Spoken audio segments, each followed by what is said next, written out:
Fantastic. Geraldo Boone.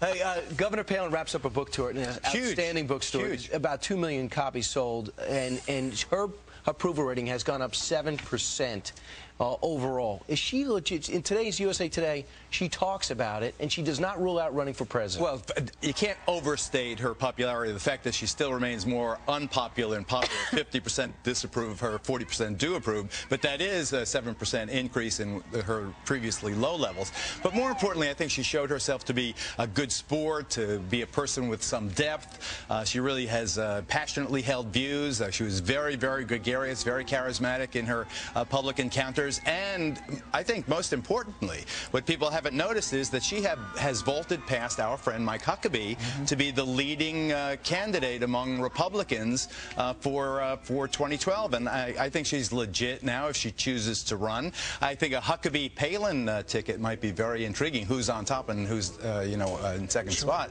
is very interesting. But I think that she has put away much of the negative vibe about her. I believe. You think so? I don't think with some of the people some of the women especially, who still, for whatever reason, they're not going to vote for her. They have a visceral reaction when they hear her name. But here's something else that she said in the interview. She said, "My thinking is still 2010, not 2012, and helping candidates get elected there." And she also said that she loved Obama's speech yesterday. Yeah, let me talk about that. First of all, I thought Obama's speech was brilliant. It was really was an excellent speech. It could have been given by a Republican, but more importantly, it was given by this man, this first African-American president, this extraordinary success story, and he gave a speech that was in every regard, I thought, very noble, very patriotic, very eloquent, and perfectly delivered. And her praise of Obama, I think, is well merited. Now, in terms of 2010 and Republicans, I think a lot depends on what the economy does. Sure. If unemployment goes back down to 5–6% and stock markets back to 14,000, I think the Democrats are going to hold on. A lot depends on what happens with the Latinos.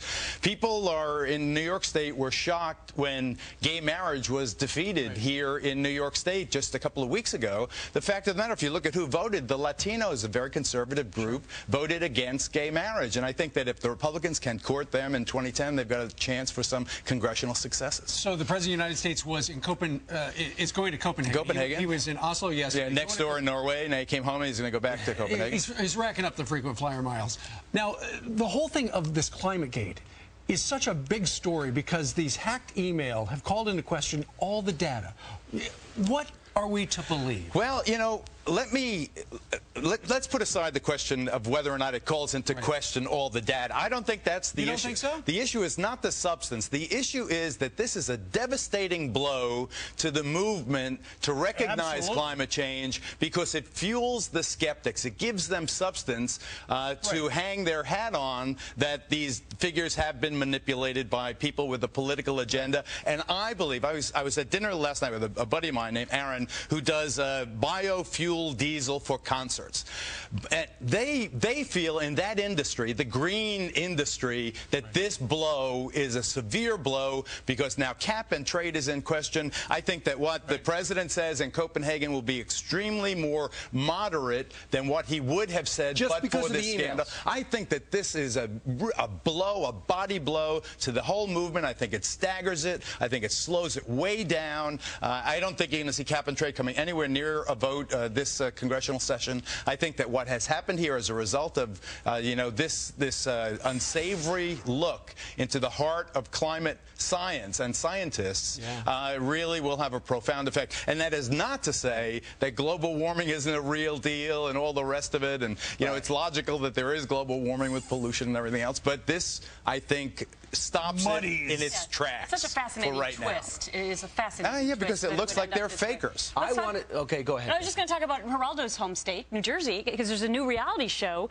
out there. Well, this is my home state, but that's where I live now and proudly. Correct, just across the river. But there's something not so great about a reality show going on there called the Jersey Shore. It's not the Jersey Shore. First of all, it's Italian kids on the Jersey Shore, and they're calling it a Guido Gate, and it's really very, very pejorative look at Italian youngsters. And you never hear any mention of Samuel Alito or Antonin Scalia, the Supreme Court judges, or even our own Andrew Andrew Napolitano. Well, they can't buy a break. You had the Growing Up Gotti, you have The Sopranos, you have this show, which is the absolutely the lowest level, low-brow view of Italian youngsters you could possibly have. August 19th. But you know, it's open season on Italians in many ways. And You know, can do it's a show not like easy. that about Jewish kids. That's my people. I mean, I'm half Italian. But let's explain but what you could- happened. A teacher in New York City apparently is in this reality show and slugged a woman in a bar. I just saw that video this morning. I mean, here it is. Watch this guy. Look at that. Punches a woman right in the face. That's a guy that really deserves to get taken outside by every guy in that bar and just... Well, now, here's the thing. His father says that MTV, you know, they essentially... Gave him too much liquor.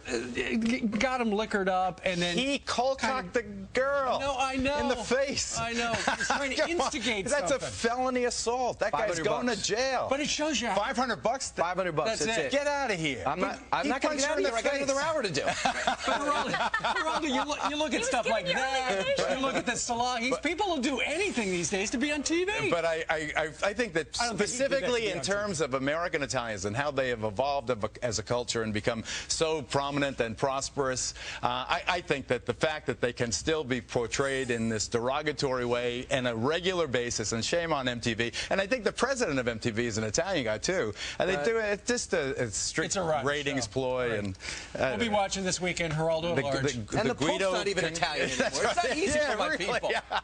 It's unbelievable. All right, Geraldo, great to see you.